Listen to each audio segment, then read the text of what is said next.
what is intact here. Probe देना मैं थोड़ा दिखा देता हूँ. Probe. This is the posterior labrum. It is intact. We are trying to see to probe it here. This is the glenoid neck where I am probing. This is the glenoid neck. This is the right side घुमाइए भैया. Right side घुमाइए. Right side. Later. ऊपर देखना है. humeral side देखना है.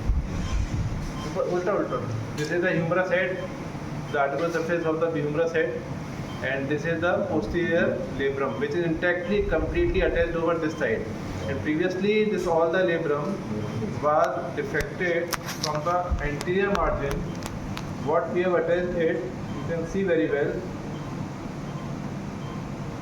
This is the defect, जो भी सिला गया है, पूरा नीचे गिरा हुआ था, तो ऊपर उठ के आ गया.